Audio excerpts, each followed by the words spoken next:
At first glance, this Adobe stock image is pretty exciting, but at a closer examination, there's something wrong with the color. And traditionally, what we would do is fix it by correcting the white point and black point. And we'll do that using a threshold adjustment layer. And we can then slide back and forth and find a meaningful white point, probably somewhere in there. And we can mark it. And then we can find a black point that's meaningful, and that probably gives us one. And we can mark that. And by the same technique, we can find the midpoint. Mark those. So my black point, my midpoint, and my white point, and then adjust those with a curve. That didn't do all that I hoped. So then another way to take care of the color cast is to make a copy of the image. Let's just go ahead and do that right now. That's Shift Command Control and the letter E. And then we'll go into there with a filter, blur, average blur. So that gives us the average color of the photograph. And then if I reverse that, Command or Control I, that gives us the complementary color of. Change the blend mode to soft light. That should take care of the color cast, and it doesn't seem to. So I could take another copy of the image and change its blend mode to hard light. And what hard light gives me is the image reduced down to these 8 primary colors that we work with. And so these are the 8 colors for which the values are either 255 or 0. So those are our basic adjustment layers. And we can look at this and say, gee, the red is pretty outrageous. This cayenne is yucky. The yellow is just making a mess. So there must be a better way. And the good news is that there is. So what we're going to do now is turn off these traditional ones, go back to the picture that we had. And I'm going to, again, make a stamped layer of the image and take a look and see. This isn't as bad as the other one, but still we can see that the red over here in the straw fence isn't right. There's an awful lot of cayenne in the bamboo, which seems strange. The green is almost fluorescent. And then look at this cayenne and blue. Looks like some magenta down here in the gravel walkway. I kind of like what she looked like, so I put a mask on her to protect her. So these are the images that colors that I'd like to correct. So how do we do that? We're going to do and use hue and saturation layers in a way that you may not have played with before. So the nice thing about the hue and saturation layers, which allows us to change colors, their saturation and their lightness, is we can also change each of those colors that are available in this image. And we can start out with the red. So if I click on here, I have a layer now that I can adjust the reds in this image. So let's say I just take the saturation of the red down. Well, this included her, but we'll fix that in a second. See how I brought the reds down in that layer? So how do we get around this problem? Well, the way we get around that problem is rather than just using this in the form it is right now, is we'll put a mask over the adjustments, and we can adjust now the red. So here the saturation's been brought way down, and that's really the only adjustment. So on this one, what did I do? I changed the mix of the red a little bit. I played with the saturation. and with its lightness. And I came up with this correction for the red. And because of my mask, let me click on that for you. I'm limiting my work for this change to the reds on the pathway and on the straw fence, and also some of these reds that occurred up here in the top of the picture. If I go back and do another layer, I can then adjust the yellows. So let's take a look at that. I'm going to use that same technique and work my way up with what bothers me the worst. So the part that I'm finding probably the most obnoxious right now in the yellows is this yellow here in the sky and in the background. So I'm going to create an adjustment layer, and I'm going to put a mask on it also. So this mask is limiting my corrections to that background sky. We come back here to the master. In the reds, no changes. In the yellows, reduction in saturation, a reduction in lightness or the brightness of it. So still working with the yellows, I'm going to create another layer. And this time I'm going to use a selective color approach. The selective color is similar in that we're going to be mixing the colors as how the computer interprets what color we have. So in the reds, not an issue. Go to my yellows, and what have I done here?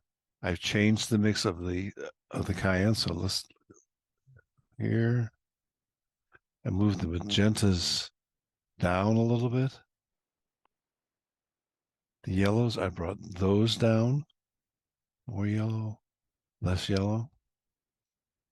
And then into the blacks, I darkened it some, lightening it. So I darkened the yellow a little bit. Now let's go back to where that was before. Having worked up here a little bit, so we've worked on the sky, and the next I'm going to work on these lamps down here. And I've done the same thing. I've just taken another hue saturation layer and adjusted the lamps. And last, I want to work on the fence with the yellow, so let's click on that. And what did I do there? Well, a bunch of things. You can see that as I worked on the lamps on the fence, I did various masks to blend out and protect what I needed to protect. So the next thing, if we come back up here to the master, the next one is the greens. Reds, no changes. Yellows, no changes. Greens. So what's happened here is I have moved the mix of the green a little bit, lowered its saturation, and made it a little bit lighter in color. So all of this adjustments made here, just so you see the cyans weren't changed, the blues weren't touched, nor was the magenta. The next color to work on would be the cayennes, and I don't like what they were doing in the trees. So let's click our way through here. And so what have I done here? I've changed the mix of them a little bit, and that's how I adjusted that color to make it less pronounced. Next thing that occurred to me was this blue down here in the pathway. So you'll see with my mask that my adjustments are only on those points in the path, but I did change those and reduce them down a little bit. There was a little bit of magenta in the path also, so that was adjusted here. And if I go back to the original picture, we've got an image that has been color corrected, what I think this spot should look like. And that's good. I think that's an improvement. So let's go back and take a look. This is what we've come up with the color adjustments. And this is where it started. So probably accurate, but not very punchy. So what can we do here? A lot of things. Let's look at this image now. And we're going to put our painter's color wheel on here and look at this image and say, well, what are the important colors? And I'm going to say that I have a hero or a key color, which I'm going to say is this blue, all of these blues in her kimono. And I could work off of that. And if I did that, maybe a split complementary. So this selection of the blues, this wedge contains basically all the blues that's in her kimono. And it says that my split complementary would be a red orange and a yellow orange, which would pick up these colors in her kimono and probably the colors in the hedge here. I could also say that I've got two sets of colors. I've got the red in her kimono, and the complement of red would be green. So the reds with any of these greens will work. And the other key color is the blue of her kimono and umbrella, and their complementary would be this range of oranges, orange to orange yellow, which takes care of the sun and the grass fencing. So what can I do about that? Easiest way to solve this problem or this issue is to come in here and then create a gradient map, which will be our first color grade. And I think we're going to go ahead and use these four colors. So that's a red, green, blue, and orange set of colors. So how do we make a gradient map? Come down. You have something here called a gradient map. And this turns into a simple black and white tonal image. You've got choices here, the perceptual, classic, or I don't think the linear is going to work for us. So either we're going to use a classic or the new default perceptual color. And I'd like to assign some colors to this gradient. And I've picked a standard gradient from black to white. So if you double click on this bar, your editor comes up. We can change some colors. Now, I normally like my blacks to be black. So I'm going to set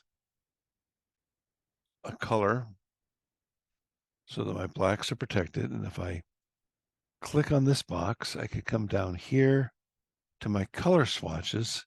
And the darkest color in this group here is a blue of some sort. Yeah, that looks like a good blue to work with. So I've selected a blue up here and I can adjust it as I see fit. I can either do it here or I can do it here.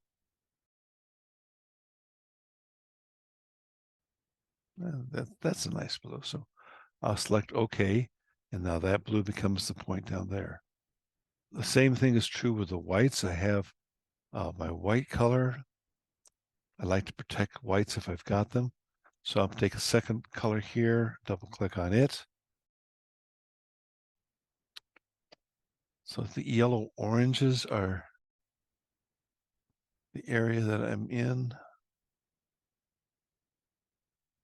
So I'm just going to pick a color that I think works well with it. That's kind of the color of the wheat. So I'm going to click OK. So now I have black and blue and the wheat color and white. So what were my other colors to work with? Red and green. So let's put a marker in here for now. And make that that kimono color was really a bright red, wasn't it? So I'm going to make that red. And then let's put another one. Let's put it here. We'll double click on this one.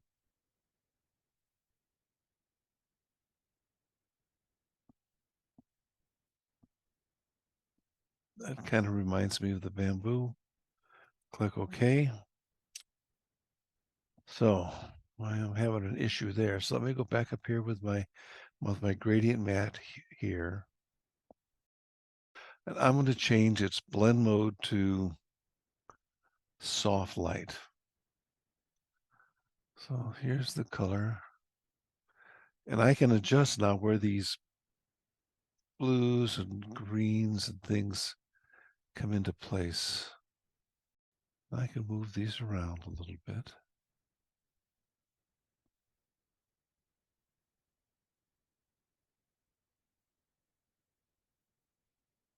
All right, so I've set a color grade there, which is pretty intense. And what I'm going to do now is with that color grade, I'm going to lower it's already in soft light. I'm going to lower its opacity because all I want to do here is fill in with the colors to give better unity to my image. And maybe somewhere around there. So this is what we've come up with. This is where we started.